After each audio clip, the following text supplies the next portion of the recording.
Hi, everybody. I'm Representative Jimmy Anderson. I'm here with my good friend and the guy who works in my office, my chief of staff, Logan Vidal. Hi, everyone. Hey, we are doing this podcast because we want to try to keep not just the people in my district, but the progressives all across Wisconsin and people that are curious about what's going on in our state. I want to keep them updated on what's going on when it comes to issues, and when it comes to policy, when it comes to actual legislation, and maybe even some behind the scenes stuff that happens here at the Capitol. Yeah, and so today is going to be our kind of our introduction. I'm going to act more as moderator, and Jimmy's more your color commentator kind of guy. But we'll go back and forth a little bit and just kind of stick to what the topics of the day are, what we think are worth paying attention to. And so we hope that you grant us a little leeway as we go into this world of podcasting, and hope you also have a little bit of fun, and thank you for listening. Yeah, thank you all. All right, let's start with the tax bill. Yeah, I like how everyone calls it tax reform, but really it's a tax cut bill. I mean, it doesn't really reform a whole lot. No. If your definition of reform is corporations paying less taxes, then it's reform. Aside from that, it's just a tax cut. Yeah, I mean, I guess the answer is that we all have to go and incorporate ourselves, and so that way we can enjoy the reduction in tax liability. Pass through Anderson sounds good to me.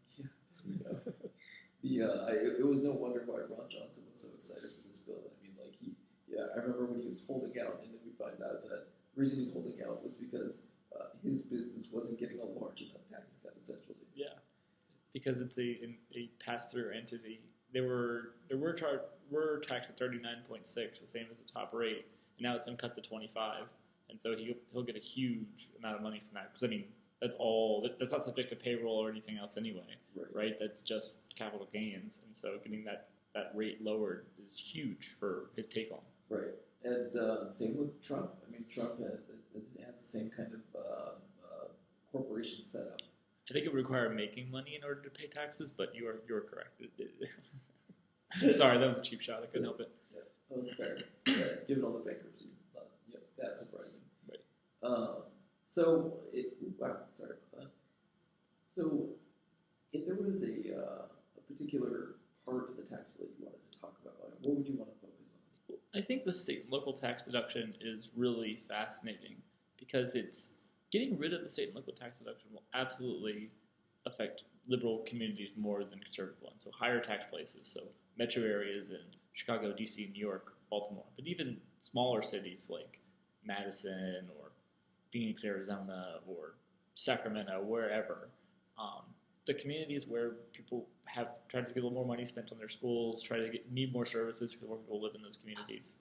Not being able to deduct state and local taxes is going to really kind of squeeze out some folks. It's going to make it harder for a lot of people to own homes and live in some of those communities, but it hits a weird target of people, right?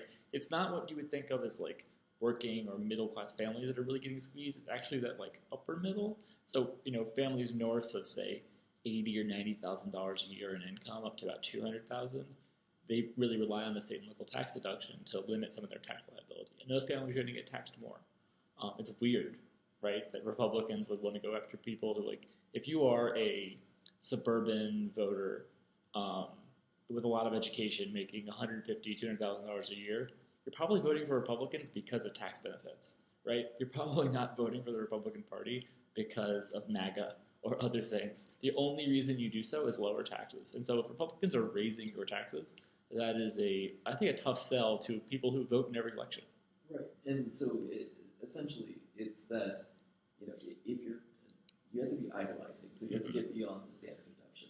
And if they're going to double the standard deduction, that's going to make an even broader band of individuals who are not going to be impacted by the state and local tax deduction. So you're right, you're going to have to start getting into your upper middle class folks before you start feeling the real pain of that elimination of that part of the tax code. So yeah, it's going to be suburbanites that live in Waukesha. Yeah. Right. Probably some of the most conservative places where you're going to be feeling that tax hit the most. Yeah, it's funny how it was framed as really bad for liberal communities because it's really just bad for the highest earning people in those liberal communities, right? So take a place like Dane County. It's obviously very liberal. It's very blue, but Trump still gets 28% of the vote in Dane County, right? Romney got 30% in 2012, and so the people who are voting for Republicans in Dane County are very affluent folks, right? They're not Trump voters, Right. or in the traditional sense, right? They're much more affluent people, and so it I guess hits Democratic areas, but it's probably taxing the Republicans in Democratic areas the most. Right. It's only going to make those people who vote Democratic are going to make them even more fervently Democratic because, like, well, if I'm not even going to get the tax benefits, I'm definitely not going to vote Republican. And Right. if all you're voting for Republicans is for the tax benefits, because again, I can't imagine that people that are that wealthy living in Madison are again excited about the culture war. Right. And so they've got to have something to vote for them, for Republicans. If they're not getting the tax cuts, I don't know why they're doing it, man. Yeah, I don't either. So do you, besides, let's put the politics aside for a second, do you think that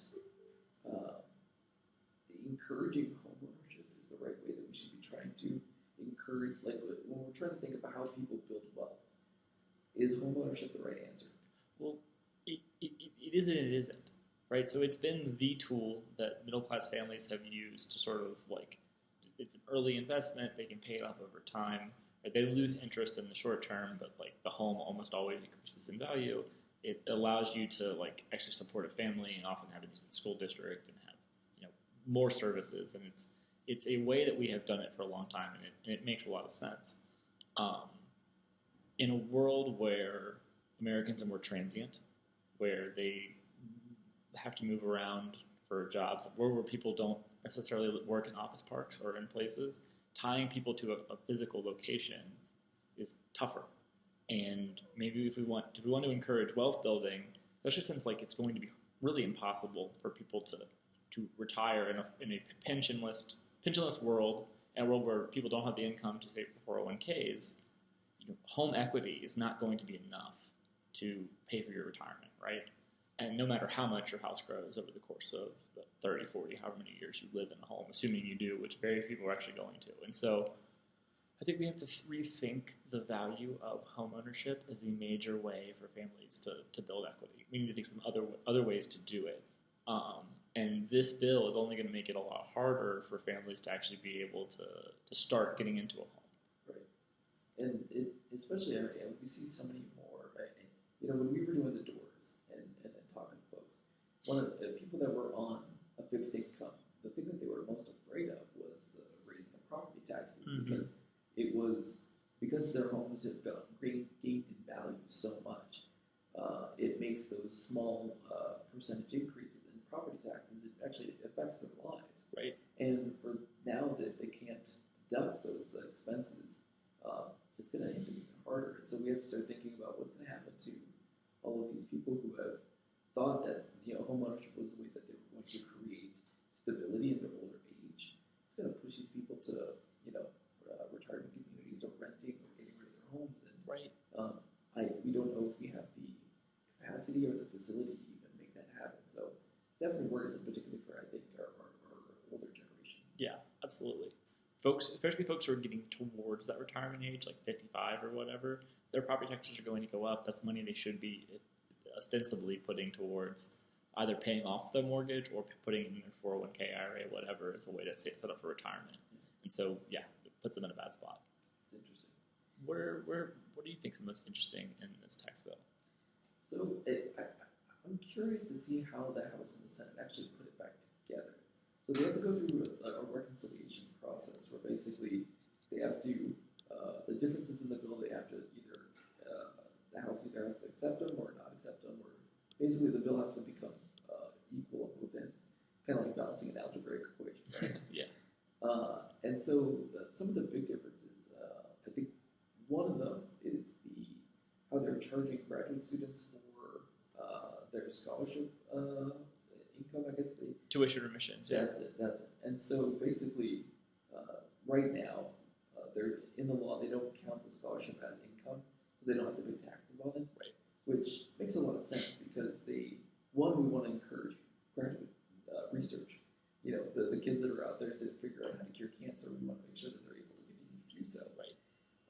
And also it's like they never actually see the money. Right. So if they're not able to get the other end of that deal, if they're not actually putting money into their pockets, if they're just getting taxed on it, especially given how little they actually make in the end, it's going to significantly impact the number of graduate students that we have and how many people or which kind of people actually get access to graduate education. It's especially, I think, important because people are unaware of how important graduate students are to keeping the university lights on. I mean, they are an extraordinarily cheap source of labor that gets exploited in exchange for getting a PhD, essentially. And they do the grading, they do a lot of the teaching, they help with student organizations, they help with, like, theses, and basically just so much of the labor that goes into a functioning university is performed by graduate students who are paid almost no money. If you want to price those people out and make it harder for them to get education, not only is it only going to privilege people who are going to go to graduate school are going to be people who come from money, which we tend to disagree with as part of the American dream. People should be able to go to school to better their lives, to like give themselves a better opportunity than their parents. And it's going to make administration at universities more expensive. Right? You force out graduate students, either you have to offer fewer services or offer fewer classes and give less of a quality of education to undergraduates, or the university will just stop doing things. They really are the engine that makes it work. Right. I know that we had a couple of graduate students here in the office. Mm-hmm. They were incredibly concerned, especially for the first generation kind of graduate students, just because they don't have the resources available to keep them afloat, and that's really unfortunate. Yeah. What else in that tax bill did they have to go through the reconciliation process, if you can remember off the top of your head? I think a big one is, so one that I thought was really interesting was that there's actually like a fight over the individual mandate. So was it the Senate bill that got rid of it, or is it, yeah, the Senate got rid of it, and the House, it's still there, and it's going to greatly increase the amount of uninsured people. About 13 million. Yeah, and it would be a slight reduction in the overall deficit, right? Right. And so, is there a particular reason why the Senate got rid of it and the House didn't? I believe it was just Rand Paul's insistence that got it in. He was the one he's been trying to destroy the market. He's been trying to protect the Medicaid expansion in Kentucky. I want to make that clear. He's tried real hard to make sure no one noticed that Kentucky was getting the Medicaid expansion, but he's been trying to destroy the individual mandate and the exchange for quite some time. So he's on a one-man crusade to do that. So I believe it's Rand Paul's why it's in the Senate version. But I'm surprised it's not in the House version. And then Susan Collins voted for it as long as she would get the Lamar Alexander right bill to like at least get a vote, or how did that work? So she was expecting Lamar Alexander to be passed as a part of like a series of year-end cleanup things. So she assumed that they were going to fix the cost-sharing payments and add some money to the pool to help it. Now, I don't really understand how the cost-sharing reduction payments would matter in a world where the individual mandate was repealed. That's a thing that never really exactly made any sense to me, but I'm not sure you want to ask her on that. And to be clear, I don't think Republicans are actually doing it, right? No, it doesn't seem like it. Right. So they told her yes, and they just got her vote, and now she's kind of out there floating along. Paul Ryan, I believe, said, like, I didn't agree to this, and then that was it.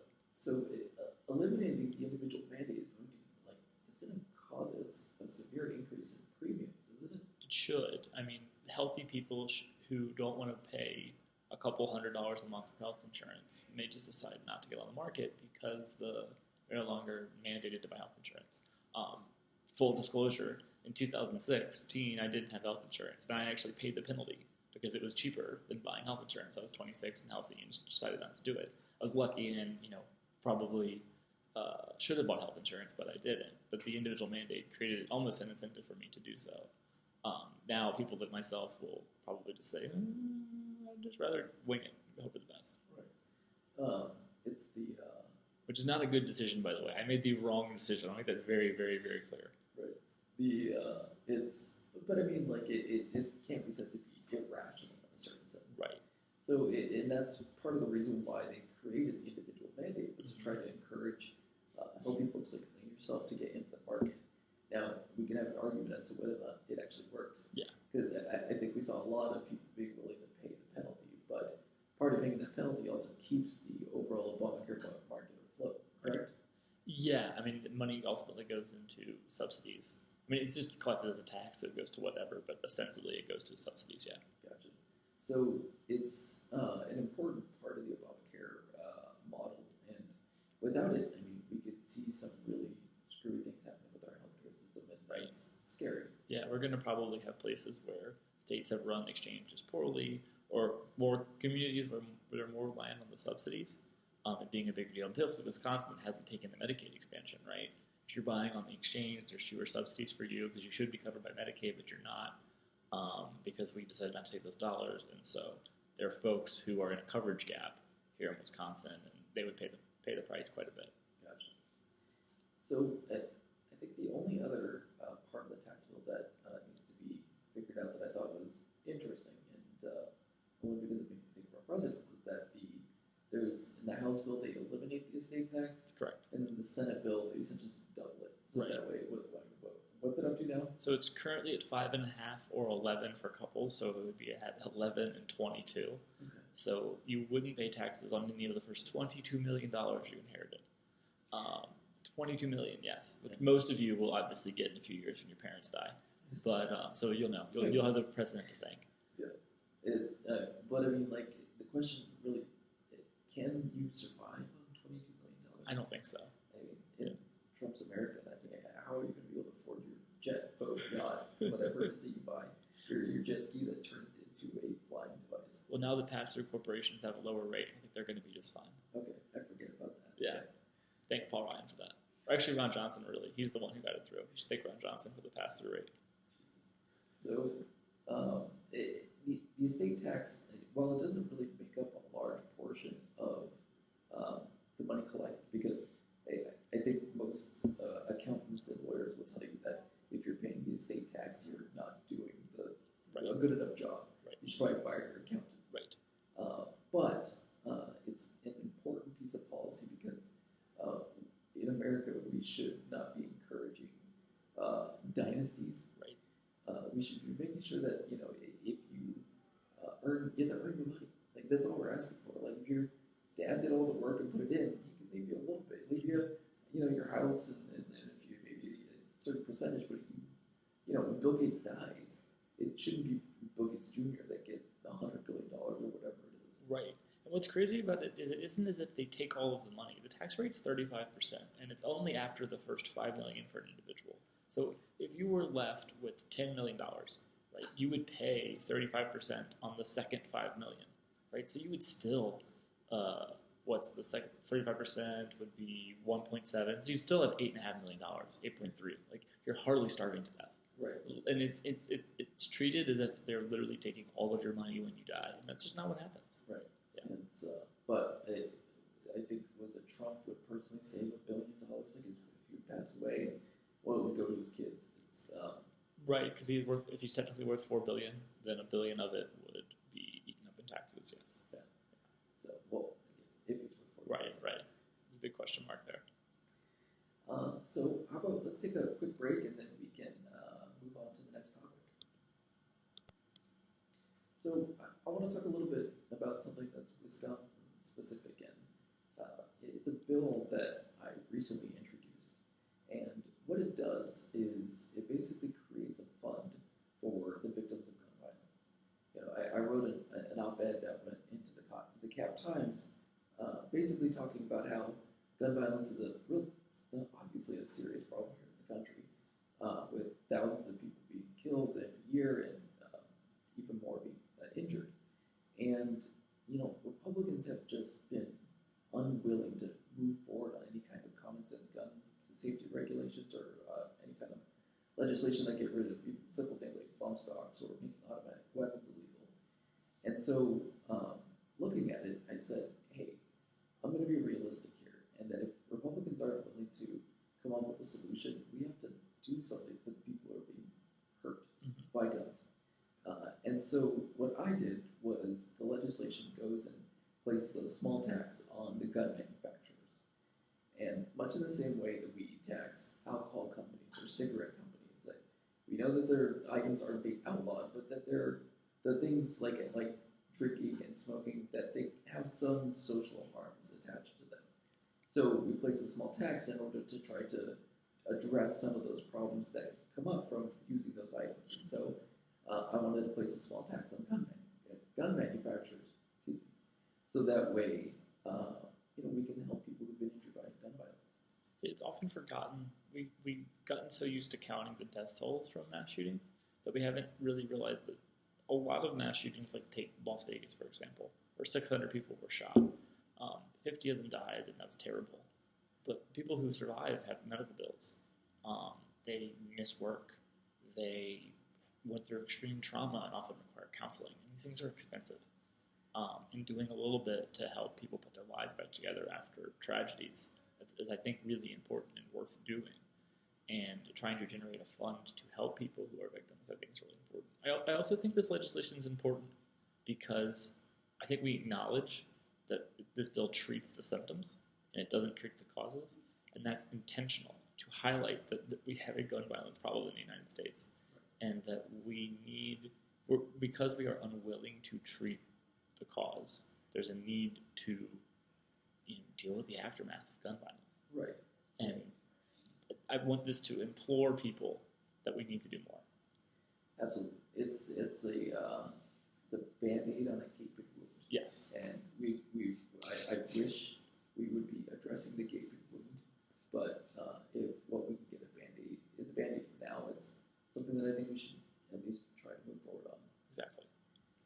So I think that's the extent of our Wisconsin update. It's been relatively slow here in the capital, and so I think we should move on to our next topic. Yeah, the only thing going on here really is just a series of terrible environmental bills that keep getting brought up. But we'll get those at the next week podcast. That sounds great. So for the last topic, I want to introduce just this kind of conversation we've been having about the media, particularly in a partisan, polarized era. So one of the fun things about, I shouldn't say fun necessarily, but kind of interesting things about partisanship is that it makes people sort of latch onto and grasp things that maybe they don't truly believe but are like convenient for them in the short term. So one of my favorite things has been that there's been some polling that showed Democrats' trust in the FBI has skyrocketed in the last, and Republican trust in the FBI has fallen apart since the Mueller investigation. And what's funny about that is that just the FBI under Edgar Hoover was investigating Martin Luther King as a communist and terror sympathizer, right? I mean, he was being treated horribly. Liberal groups have been under investigation by the FBI for quite some time. The FBI does lots of things that, if they don't literally violate the Fourth Amendment, they flirt with the edge of it all the time. And so to have Democrats trusting the FBI as an institution is kind of remarkable. And so in that same poll, one thing that came up was that Democrats' trust in the media has gone up quite a bit, in part because of conservative distrust of the media. And I think it makes a lot of sense why Democrats would trust the media. They're culturally more similar, like news reporters, no matter what, even if they have their own biases, they tend to be better educated, more liberal, more traditionally cosmopolitan, if you will. They live in major cities. There just are some things that are similar to them, to people who make up the left. But the question that I think is really important is, in a world where we both sides a lot of things, there's a difference between being partisan and being ideological. And often our differences aren't just us trying to attack our opponents. Often our differences are sincere. And so one of the questions that I have, and that we're kind of having an ongoing conversation about, is how do liberals critique the media when we think we're being portrayed unfairly? It's not screaming fake news, obviously, but how can we make the media better? Because I think a productive, smart journalism in the 21st century is going to be responsive to both liberal and conservative critiques, and right now it feels like it's much more responsive to conservative critiques. I mean, a few weeks ago when the New York Times did the profile of the Nazi, right, that was a bunch of people on the left were sort of freaking out because it gave national prominence to just some random schmuck in, Ohio or something. Right. And it was just, it was like, why? This guy doesn't do anything but just be, a literal white supremacist. Right. And he got a national profile. And so how do we hold the media accountable because we need a referee. We need a good, strong referee to help us know what truth is Because if we're stuck in a world where which side's louder, the left is probably going to lose. So I've often thought it's interesting how the media will do everything it can not to tell somebody that they're wrong. That they leave it to their columnists, and I mean, we can have a whole discussion as to whether or not people understand the difference between what the columnists do in a paper and what the reporters do in a paper. Right. But it really feels like that there are some objective truths that the media will simply ignore because they're worried about upsetting mainly conservatives. Right. And so the not wanting to sit there and just say that Nazism is bad, they go, how can we humanize a Nazi? Yeah. And in reality, I mean, if you know any people who are racist or white supremacists, yeah, they also have breakfast and they still live human lives. They just have abhorrent, horrible beliefs. Right. And rather than just trying to focus on if they like bran muffins in the morning, we should probably just be talking about why it's bad that they have these abhorrent beliefs. Right. We do this with climate change a lot, where we create a debate about climate change. There's really no debate. There's a partisan difference, but there's no science difference. There's literally, there's virtually no one at this point who's like, climate change really isn't caused by humans, or there's no real argument to be had here, and yet we sort of treat it like there are two sides to this issue. There shouldn't be two sides to white supremacists, and the last thing we should do is elevate the bad side of the white supremacy debate. And so we need to be careful in how we criticize media, because the New York Times' response to that white supremacist piece was actually defensive. Right? They were not really open to the idea that what they were doing was wrong. And when you're constantly being criticized, it's easy just to call everyone a hater and sort of not take it with good faith, particularly because so much conservative criticism of the media comes from a position of bad faith. There are people who are like, Franken's a bad guy, Roy Moore doesn't exist. It's sort of the Republican position at this point in time. People who care about the media and care about the news have a big responsibility to help hold members of the media accountable. It's a fine line, because we have to, the media as an institution needs to be protected. Yes. And that the minute both liberals and conservatives are just railing against the media and pushing people away from it, we start to lose an important objective referee of the truth. And it's important because there's a handful of things like sports where you can argue with a referee, but you can't hit a referee, right? It's like, this is across the line. In the UVA Virginia Tech football game a few weeks ago, a UVA player literally punched a referee, and there was just like, you're going to get ejected. You can't do this. And we should be allowed to have a lively debate with our referees, the media, but we can't attack them. And that Republicans have crossed that line quite a bit, and Democrats have some of the time too. But they're not equal weights to the same side. Right. I thought you had a really interesting take on how this applies to some of those recent sexual assault allegations. Yeah. So with Franken, Democrats are going to do the right thing. They're going to force Franken to resign. He actually just resigned the recording of this podcast. Representative Anderson put out a press release a couple weeks ago calling on him to resign. Also called on Roy Moore to step down, and President Trump to do the same, and have tried to hold people who are in positions of power to a higher standard. Have said we're just not going to let elected officials get away with committing sexual assault.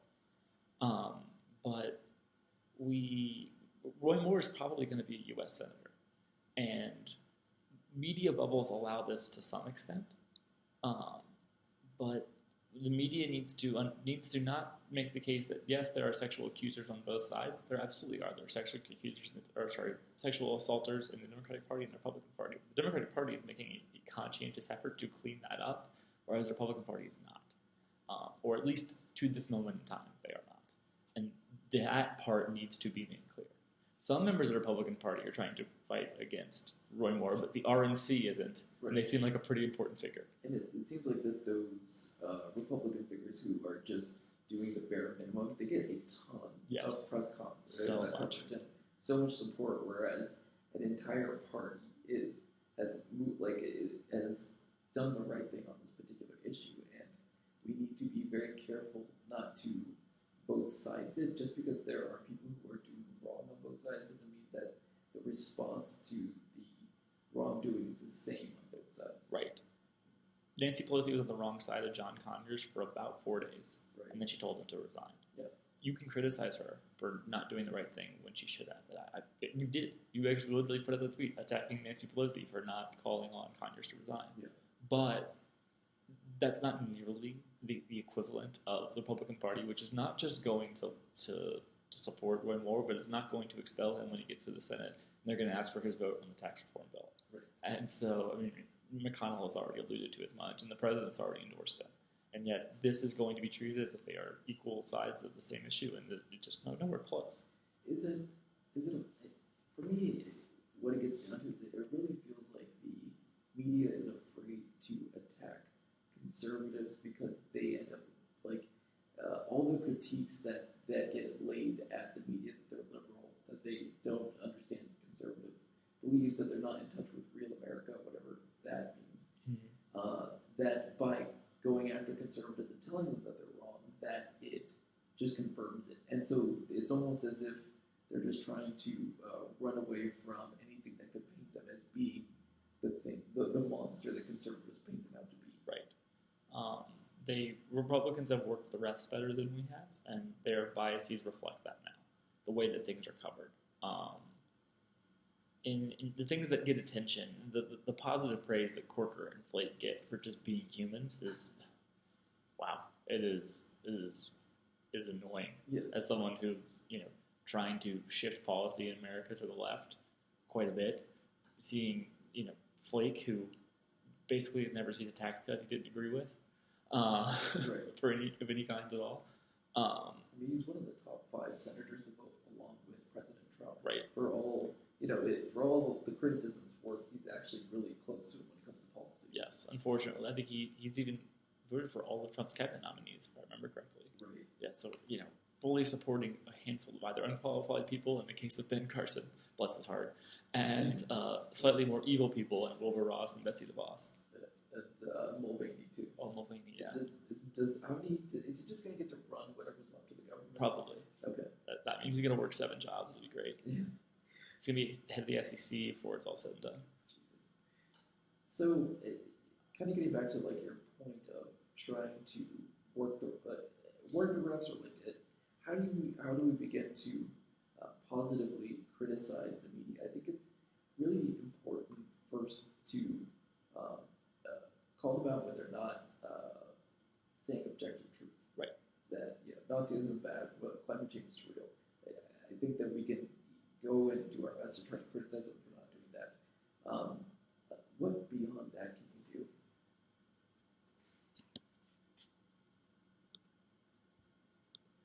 So one thing that I talk about what can we do, but one thing I know that we shouldn't do is what conservatives have basically done with the media, is that they've created their own little sphere of influence. And so by creating their own media, I don't call it, but like by creating their own media, they've insulated themselves from the truth. And I mean, that in itself is dangerous. And I hope that liberal organizations and groups don't follow down that path. Right. Yesterday we saw, if you just looked at the replies to Senator Tammy Baldwin's tweet about asking Franken to resign. I mean, it was just a vitriol, and how was it fair that Franken would resign, but Roy Moore wouldn't have to, and how Democrats are sort of fighting with their arm tied behind their back to some extent. And I don't agree with that sentiment. It makes me a little nervous. It does express that there's a lot more anger on the left that maybe we've really I think, recognized at this point. But yeah, we don't want to create a liberal sphere where you don't have to worry about objective truth anymore. Republicans are just enemies, and there's no back and forth. That's scary.